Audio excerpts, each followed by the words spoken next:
大家好，我是杨蒙恩。终于回来上节目了，太帅了！谢谢，就等这句话，谢谢。真的，不然我现在每天打开小某书，他在那儿给我推荐，猜你想搜，杨蒙恩去哪儿了？我跟你说，人一旦从网上消失了之后，别人就会觉得你出了什么问题。我还收到那网友啊发私信关心我说，蒙恩，看你好久没有发微博了，不知道是不是你的感情出了一些问题？我是再见爱人导演组的导演，有没有兴趣？我说 OK。朋友们，我这2年什么都没有发生，真的没有任何事。我这2年一直在准备出国留学。我去年1整年我都在学英语，然后考了托福，然后年底成功报考了纽约大学电影系的研究生。厉害吧，厉害吧？但是我没考上，我没考上，给我干懵了，知道吗？他们跟我说我分不够，我说我以为明星上大学不要分啊。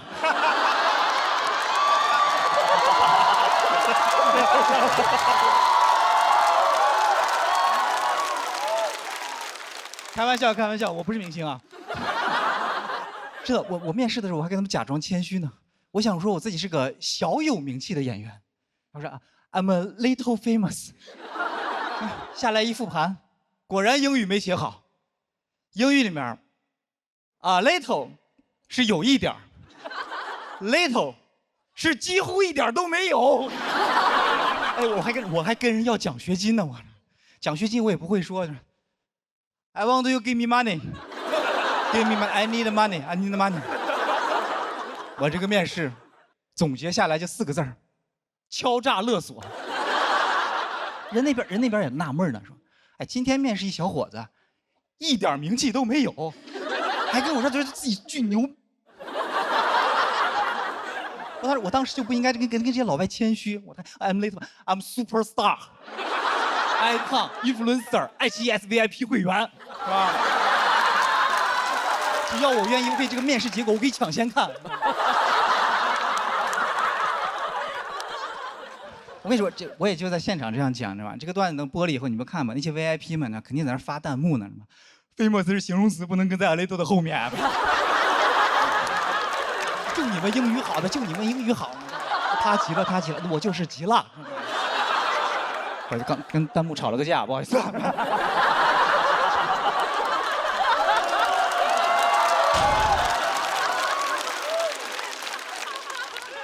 我就是喜欢把事想太美了，你知道吗？但是说实话，我当时退圈的时候，我都想好怎么复出了。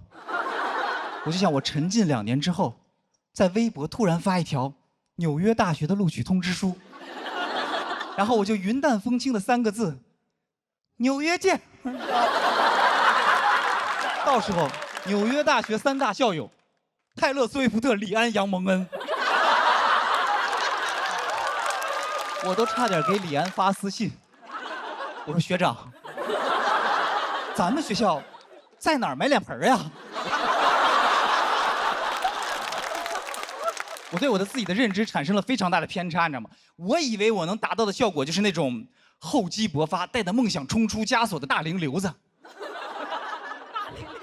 但实际上呢，我就那种每年高考里面新人文人物，是吧？6旬老汉第18次参加高考，喜得176分。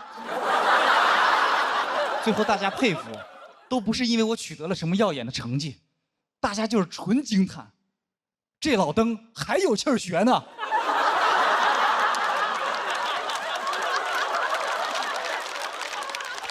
当初还有人给我建议，就说你直播呀，你记录考研过程肯定有流量。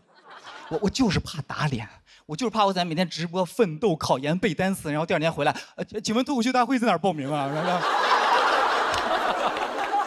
其实这个我考研失败的段子，在我决定考研第1天的时候我就想好了，唯一的区别就是我回来了，但节目不在了。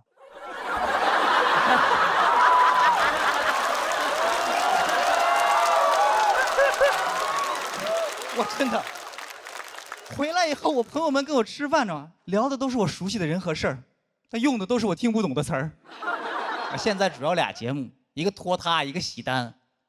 我说拖沓喜单啊，这俩节目一个鹅的，一个桃的。我说，什么鹅的桃的？我努力听懂他们说话的样子，就像一个刑满释放人员。我跟他们说的话也像刚放出来的。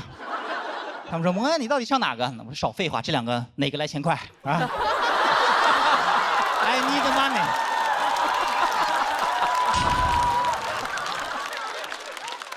然后他们给我讲这两年行业有多激烈，对吧？有人塌房了，有人聊粉丝被爆了，有人被女友锤了，然后女性主义脱口秀遍地开花了。我听起来就感觉脱口秀这2年的发展好像就是女演员一直在上桌，男演员一直在上炕。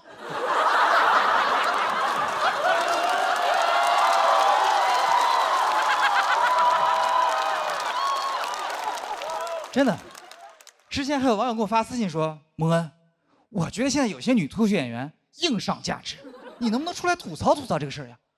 我说：“你让我吐槽什么呀？你先把那些男演员从炕上拽下来呀！”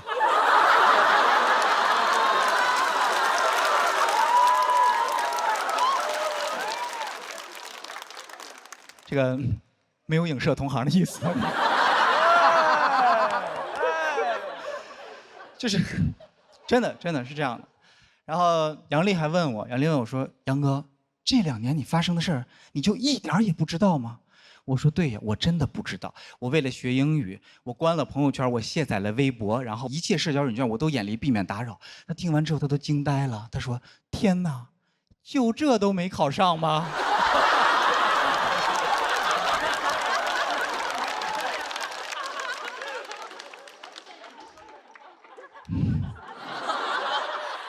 但是我拿到了另一所大学的 offer， 我还是有学上。然后我今年还是决定出去上学。然后他们问我为啥一定要出国，我说我想主持奥斯卡，我想把脱口秀带到国外。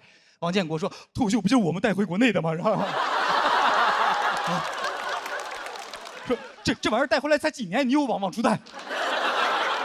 你没事，你当脱口秀干啥？咋的了？语言类节目不加关税啊？然后我在开放麦突然练的，就是双方谈妥了。我说打这么半天，把我段子给我打飞了，是吧？你永远不知道未来会发生什么，所以我现在有一个大象冰箱理论，就是不管你想干什么事儿，别多想，你只计划3步：学英语、去美国、主持奥斯卡，就是这样的事儿。别听那些有逻辑的跟你说，哎，这不可能，怎么样。我说把大象放冰箱里需要3步，他跟你说哪有那么大冰箱呀？这需要多少电荷呀？他觉得他自己有逻辑，但他也不想想我去哪儿找大象啊？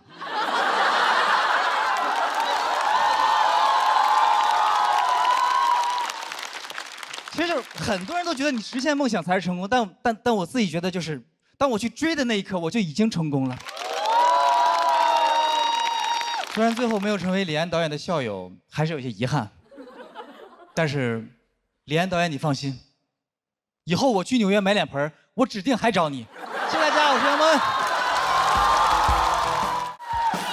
那我们来了，后面的朋友，大家好，我是英典。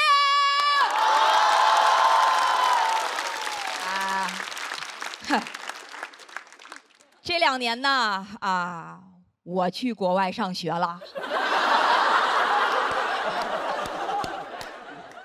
每天都在吃白人饭。蒙恩呐，兄弟啊，你还有3个月就走了，咱现在就该吃点啥吃点啥吧。哎呀，我最近回上海发现，上海也开始流行吃白人饭了。我去吃了，不是很正宗，因为太好吃了。就国外那个正宗的白人饭，没有调料，没有味道，没有活下去的必要。白人饭的菜，那是真生吃啊，生芹菜、生西兰花、生菜花，吃到后面你都不用自己物化自己，这就是纯牛马。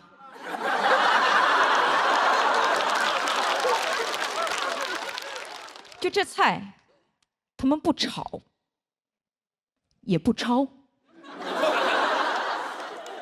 就让你蘸酸奶吃，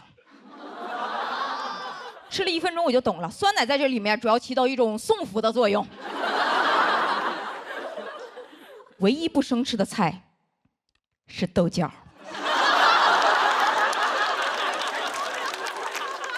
咋不能生吃呢？吃死多好呀！死了我在黄泉路上，孟婆还能给我喝一口热汤，也是过上了一种向往的生活。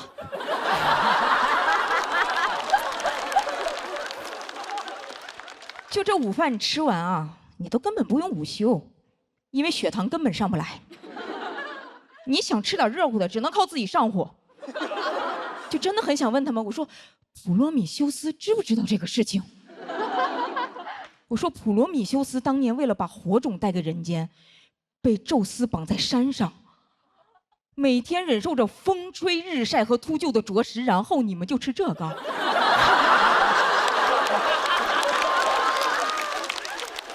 我说那普罗米修斯他自己晒得久一点，秃鹫吃的都比你们热乎。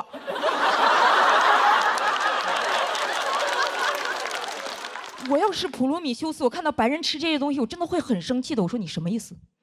早知道我带什么火呀？是不是我给你们自由过了火？早说我带点酸奶下来不就完了吗？哇！但是后来呀，我确实就开始自己做饭了，为了活下去，也为了吃口热乎的。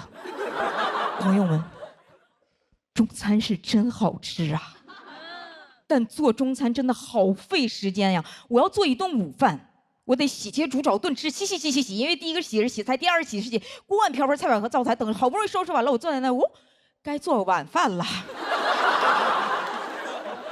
根本没有时间忙自己的事业，还有爱好。我朋友问我说：“英宁，哎，你现在在国外上学还是上班？”我都不好意思，我说在家上菜。现在主要在西方展示一些新东方。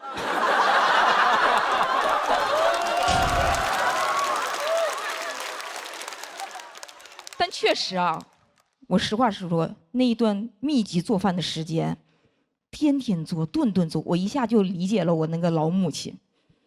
就我印象中，她年轻的时候总是特别的焦虑。我现在理解了，因为她活真的太多了，她要下班赶紧马上回家上班，因为家里不仅有家务，家里还有2个废物。我和我爸每天不干活，哇，特别的快乐，快乐的像那个大头儿子小头爸爸一样。我不知道大家还记不记得那个主题曲怎么唱？啊，大头儿子，小头爸爸，一对好朋友，快乐父子俩。啦啦啦啦啦啦啦啦啦，拉了能有1分多钟，都没提他妈一句。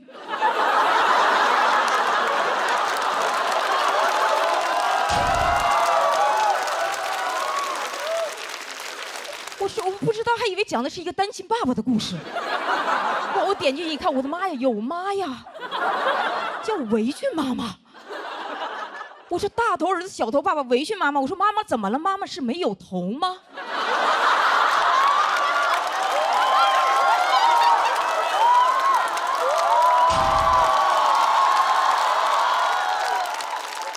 我说你大头小头后面至少接个烫头吧。我最近又重新看了一遍这个动画片，没想到这么恐怖，推荐给大家。午夜梦回的时候，你就点开一集。这个动画片一共151集，有一集叫《围裙妈妈的节日》，重点推荐。那一集是这么演的：大头儿子睁眼醒来说：“今天是3·8妇女节，是妈妈的节日，我们就让妈妈休息1天吧。”哇，大头儿子说这话真是让人头大。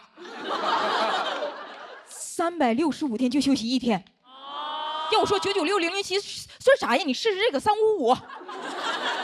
后来发现我还算错了，休息10天才是355。我说难怪只有那父子俩有头呢，原来妈妈这日子真是一眼望不到头啊。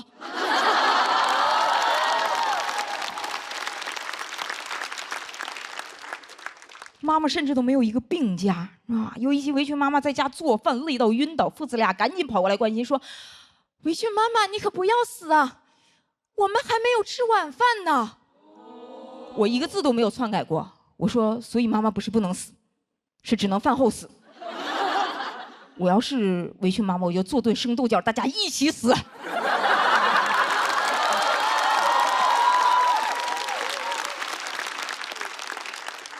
但我还是要为小头爸爸证明一下啊，他是个好男人。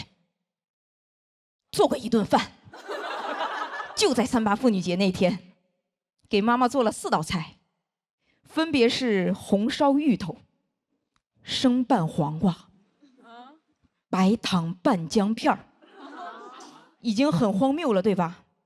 第4道菜更绝，叫紫色卷心菜。连做饭的动词都没有了。我要是围裙妈妈，我肯定会很难过。我说你什么意思？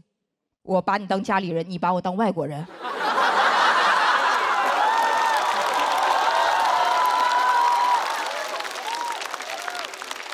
你给我做4道白人饭，白糖拌姜片啊，朋友们，白人都不这么吃啊。比白人饭还难吃的饭，就是这份男人饭。谢谢大家，我是印尼。大家好，我是杨蒙。谢谢，真的谢谢你们，而且你们真的辛苦了。我洞房都没闹这么晚。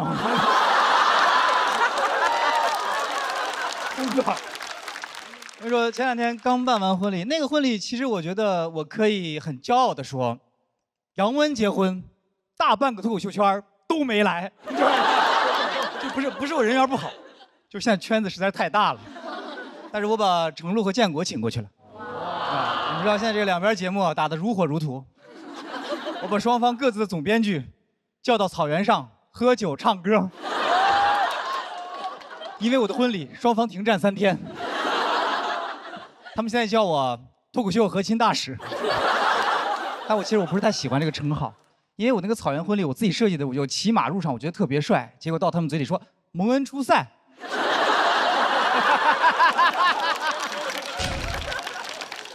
那个马真的非常难控制。我上马之前，教练特意交代说，记住了，他是畜生，你要征服他。说实话，我当时没听进去，马听进去了。打我开始上去之后，他就试图在征服我，因为那个新娘的马新娘的马特别好，但我那个马特别躁动。新娘的马走起路来就很优雅的完成工作，他就这样。我那匹马就是这样。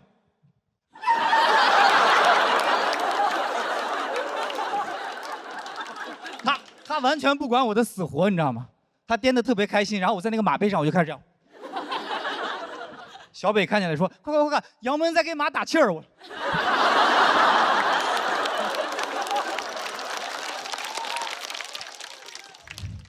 结束之后，所有人都在夸那匹马，他们说：“这个浩瀚的马子，你威武雄壮。”其实开始筹备婚礼之后呢，就是有很多那种落后的婚俗，我就没有办法接受。就是比如说结婚那天一定要穿那个红秋衣、红秋裤，还有红袜子。就咱们难看就不说了，如果你的老公是个光头，我真的诚心建议不要这么穿，因为从远处看，真的很像刚扒了皮儿的火腿肠，是吗？然后我们那儿还有一个很扯的说法，就是说新郎去娶亲不能带姑姑，然后新娘他们送亲，姨妈们不能去。知道为什么吗？因为姑姑的谐音是孤，婚后会孤独；姨的谐音是姨，你俩会猜疑。这是不是有点太扯了啊？太扯！就是照这个逻辑，我就想说，谁能去？叔叔不能去，因为日子会过叔；大伯不能去，你俩会闹掰；姐姐不能去，解开了新人的姻缘；哥哥不能去，他会放了爱情的鸽子。是吧？这个习俗的核心就是你家要有个王建国，你结婚全家别出门。王建国自己结婚都不能去呢，因为家有王建国，日子往见过。所以我当时跟婚庆聊的第一条就是拿掉所有和谐音梗有关的习俗。但我所有东西我都拿掉了，但只有一个拿不掉，就是那个早生贵子。我妈非要在那个床上就要放那个干枣、花生、桂圆、瓜子儿。说实话，我俩领证3年半了，一直没孩子，是因为床头忘放干果了吗？我们之所以不生贵子，就是因为生子很贵。我不想生贵子，我就想生个贫子。我不想我的孩子从小就是弹钢琴、学骑马，然后打少儿高尔夫。我就希望我的孩子每天拿个烂矿泉水瓶跟我说：“爸爸，爸爸，看我刚抓的毛毛虫。”我会很开心地说：“哎呦喂，好孩子，你的快乐真给爸爸省心呀！哎，爸爸那儿还有一棵树，哎呦，快去吧，快去吧，快去吧，真机灵！这孩子长大一定是当啄木鸟的料。”然后，我也很不明白，就是那个结婚为什么要请那个车队，一堆车，然后他们跟我说：“啊，这样接亲的话就是那个非常的气派风光。”我说我不觉得，因为你去接亲的车越贵，越说明那个车不是你的。因为没有哪位劳斯莱斯幻影的车主住在新营房2号胡同3单元502。霸道的王总，办了一天婚礼，累的晚上终于坐了他的劳斯莱斯，仰望着星空顶，缓缓地回到了他家楼下，走了进去。哼！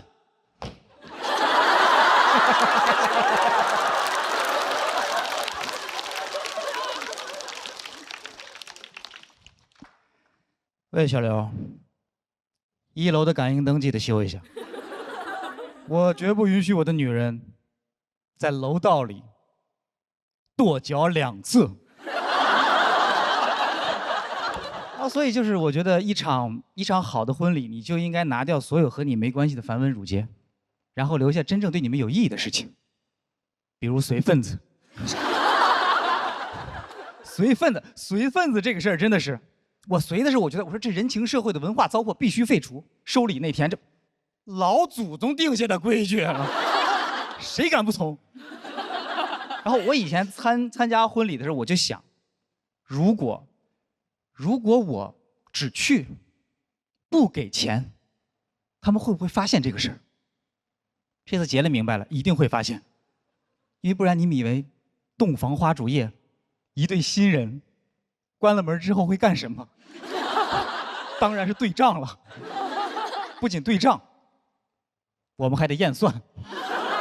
验算的时候，我俩就知道为什么我们俩这么般配了。因为以100为单位的纯加法，2个人算3遍都算不出一样的数来。但是那天晚上非常的开心，那天晚上我们都听到了最悦耳的来自父母的指责。我老丈人晚上在吼我们说：“你俩数钱小点声。”最后，当我们终于忙完了一切，然后精疲力尽的躺了下来之后，刘佩玉含情脉脉的看着我说：“要不咱俩再数一遍？”我真的当时我一个蹬就我就起来，我掏出计算器，我说就等你这句话呢嘛，归零归零归零。这个我想说就是这个世界上，到底懂不懂不重要，最重要的是有一个懂你的人在身边。我们俩都知道，就是婚姻不一定会让人变得更幸福，但数钱可以。谢谢大家，我是杨蒙恩。Hello， 大家好，我是杨蒙恩啊。那个，我之前是个，我刚刚表演了一个忘词儿，好是吧？因为前面刚连的忘词儿，然后在我后面后台的时候，我特别的紧张，然后我说与其传染，我不如先得吧，我说这样。其实这样，今天聊一下我之前的一些生活。我之前是跳街舞的，有人看不出来是吗？你这样能看出来了吗？是吧？来一个，这现在我最高水平了，不好意思。其实这样，我很早，我是08年，我上高中的时候去跳街舞了。08年跳街舞是个非常前卫的事情。08年，王一博甚至都不是练习生呢。王一博就是个小学生，而且那时候全内蒙更没有几个人知道街舞是什么。那时候有几个年轻人在我们那公园那空地里面跳舞、翻跟头，然后各种转，围了一圈大爷大妈在那儿看，根本不知道他们在干什么。后来越传越邪乎，说公园里面耍猴的没带猴，能自己练。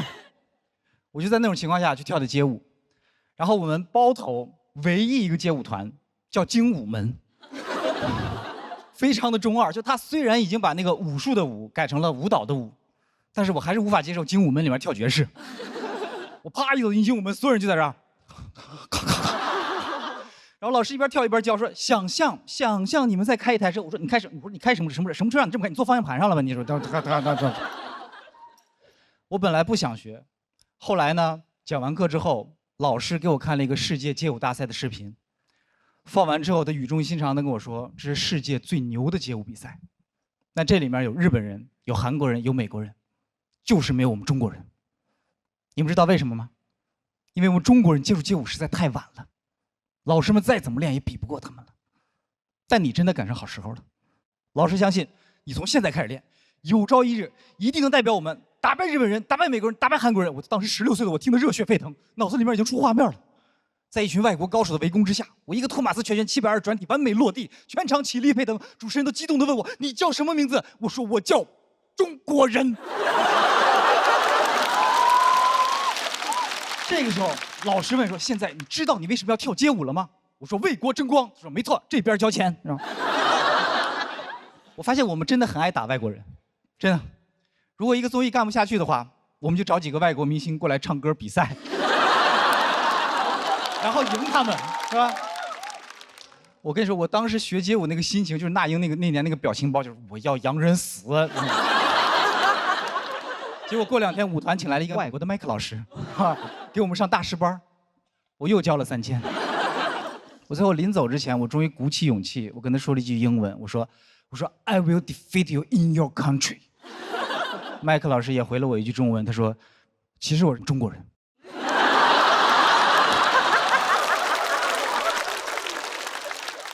就是从那时候开始，我发现我的爱国心就被利用了，而且我回想起来，发现我最开始想跳街舞，不是想要为国争光，我当时就想吸引女生。但是我太幼稚了，我发现跳街舞其实根本不能吸引女生。那时候上高中，没有几个女孩喜欢跳街舞的。你们想象一下，如果你男朋友是跳街舞的，你怎么跟别人介绍他？啊，别人一说啊，我男朋友学习好，年级前3，我男朋友体育生，校100米记录，到你了，我男朋友能用脑袋在地上转10圈儿，你男朋友只腌陀螺吧，那么厉害转。我当时就是那个陀螺，我练头转练得非常厉害。他们甚至还给我起了个绰号，叫我钻地龙。我觉得不够酷，还起了个英文名叫钻地 dragon。钻地 dragon 就是拼音钻地 dragon。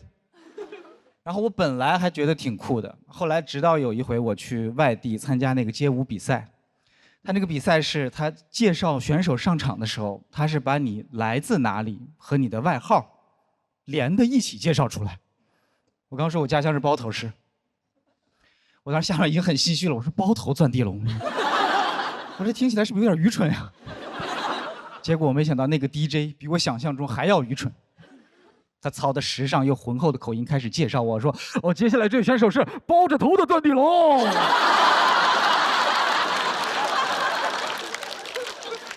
后来我们学校也不让我跳街舞了，不是因为我捣乱或者不学习，是因为当时我们学校突然下发了一个文件，叫《校园安全月全区杀马特整顿大行动》，规定每个学校必须抓几个杀马特。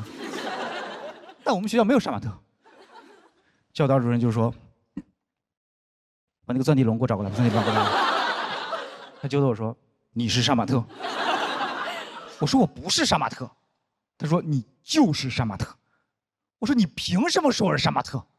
他说：“你把你的左眼露出来，再跟我说话。”后来教导主任就跟我说：“我现在不管你到底是不是杀马特，我们只按照上面的要求办事儿。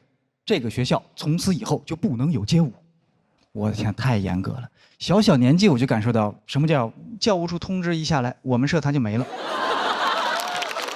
然后那个时候我也高3了，然后我就去舞团，我说我就不跳街舞了，我要去考大学了。然后我离开街舞团那天，当时跟我一起跳街舞那些孩子们都非常的难过，然后他们含着泪问我说：“杨蒙恩，你真的不跳街舞了吗？你不跳街舞了，那中国街舞怎么办？”我说这么重要吗？我说我对中国街舞这么重要吗？中国街舞能等我2年吗？还是怎么着？中国街舞也不招本科啊？就算以后街舞跳再厉害，满天飞各种转，一不小心啪，学位证掉地上了。中国街舞界一片唏嘘，哎呀，这个大学生呀，这是。中国街舞到现在都不知道他失去了我这个本科生。但中国街舞现在有很多世界冠军，所以我想说，爱国不是你一定要赢谁，就是我们只要做自己真正热爱的事儿，就可以为国争光。谢谢大家，我是杨蒙恩。大家好，我是杨蒙恩。真的很开心回来录节目，因为我现在真的发现，还是脱口秀的舞台最适合我。因为只有在脱口秀的舞台上，才会有人觉得我帅。不，你们现在说不觉得有点晚了吗？是吧？不是图你们这个。你们有人知道我前2年客串了个仙侠剧吗？如果你们知道，你们就假装不知道好不好？如果你们不知道的话，你们永远不要知道是吧？那个剧其实一点也不火，但它真的给我造成了很大的伤害。因为那个剧上的唯一一个热搜还跟我有关，叫“才发现杨蒙恩这么难看”。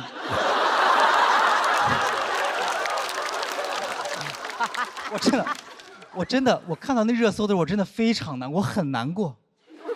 然后我老婆还安慰我说：“哎，你别难过，你别难过，你往好处想。你看，他们才发现。”徐志胜当年一上台，他们就发现了。我想说的是，我和志胜还是稍微有点不一样，就是徐志胜是丑，我是难看。你们能分清那个丑和难看之间那个细微的差别吗？就是难看是很多人很难看，你一看他难看，你再也不想看了。丑是你哦哟好丑，但你忍不住还想看。一边看你都一边琢磨，怎么能长这么丑呢？我这样说，我不是在嘲讽人家志胜长相的意思，是因为我真的觉得这恰恰说明了，丑也是一种好看，但难看彻底就是难看了。你们想想，就是那个古代唱戏的里面有生旦净末丑，有丑角儿，但是没有难看角儿，难看的成不了角儿。其实我很清楚，就是我这种长相，我在古装剧里我只配演什么样的角色，就是我只配演那种《三国演义》里面，曹操说，关羽在城外叫嚣，谁敢一战？我说，末将愿意前往，你知道吗？然后下一个镜头就关羽提着我的手机回去了，你知道吗？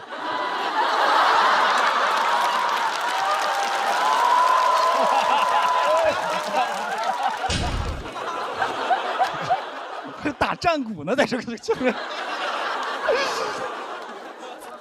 而且，人真的是你要经历一些事情之后，你才能做到真正的感同身受。我原来看仙侠剧的时候，我的嘴很恶毒的。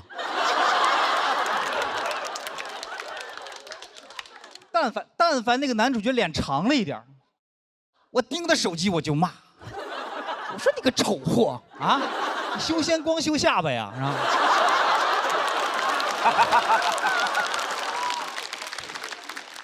然后我们前2天我们又看了一个仙侠剧，我老婆指着其中一个男演员就说：“哎呦，他长成这样也好意思出来演戏？”我跟他说：“他也不容易呀。”你知道他现在有多难过吗？他怎么知道上了电视之后那么难看呀？从小到大，他的妈妈也一定一直叫他大帅哥。真的，没有一个仙侠剧啊，不是，他是没有一个母亲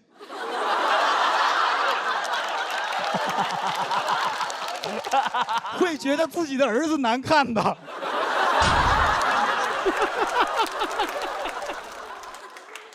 但那个仙侠剧把我妈击穿了。我妈看的那个热搜，从愤怒到妥协，只用了3句话。第一句是：“哎，现在网友说话怎么这么难听呀？”第2句是：“蒙恩多帅，那蒙恩多帅啊！”第3句是：“这个妆好像就是有点问题啊。”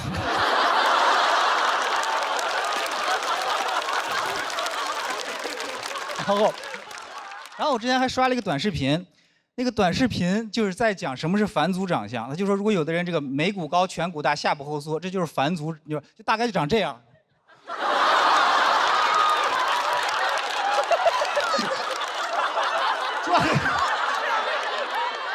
你们都看得见。是，这有什么好啊？你没见过山顶洞人是吧？这真的就那个视频，他就这样，他那个视频还专门配了一个就是北京猿人就历史课本那个图。说实话，我看着那个图，我从来没那么觉得，我根本不是什么内蒙人，我老家就在北京周口店，是吧？而且你们知道，就是北京王府井那个地铁站那个下面有个古人类文化博物馆。我以前在北京生活的时候，我每次都过去都想转一转。我一开始以为说我喜欢历史嘛，现在明白了，就是乡愁。而且我发现，就是男女就对待这种视频的态度完全不一样。就我老婆看完之后，她给我发了一个上海9院的挂号链接，她说这是中国最好的整形医院，说要不要去垫垫下巴啥的。就她就这样，就说别人说的哪儿不好，她就想改。我才不是这样的，我不是。我点开那个视频，然后在下面评论，我说对呀，没错，长成这样，因为我是你祖宗。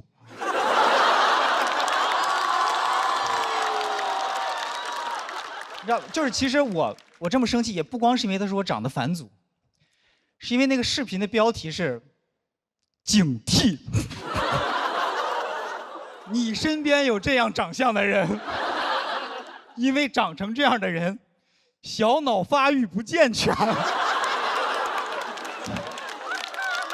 所以他冲动、易怒、会报复，然后后面跟了一堆杀人犯的照片，就是他就是对我这种长相的一个全方位的否定，就是说我这种人就是长得差、小脑差、脾气还差，我感觉我就是徐志胜小佳和翟佳宁的结合体。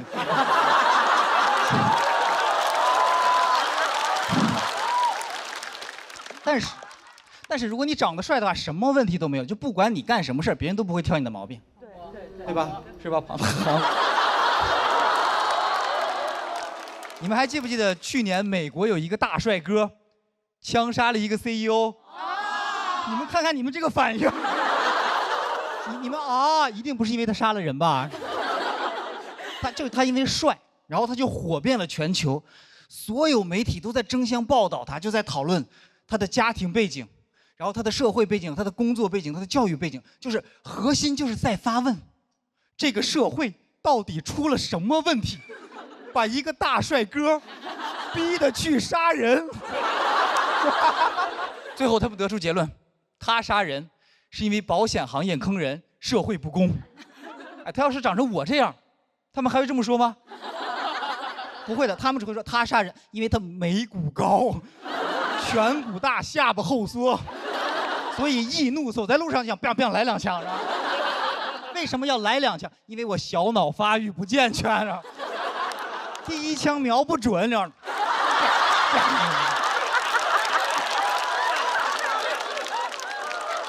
根本不会有人在乎我是不是有什么难言之隐，也不会有人讨论我的 OOTD。我的照片只会被那些自媒体截图做成短视频，然后标题是“警惕”。你身边有这样长相的人。谢谢大家，我是杨文。好，大家好，我是唐湘玉。还是脱口秀的舞台好啊！我也不敢演线下剧了，现在。那张照片不会突然出现吧？特别压力特别大，最近因为一直在比赛嘛，我确实还是压力挺大的。我就去刷我上一季的高光时刻，解压。压力更大了，因为有一条视频点赞特别高，但热评第1，你们知道是什么吗？是有人放了一张我的丑照，没有比杨哥那张好多少。说他其实长这样，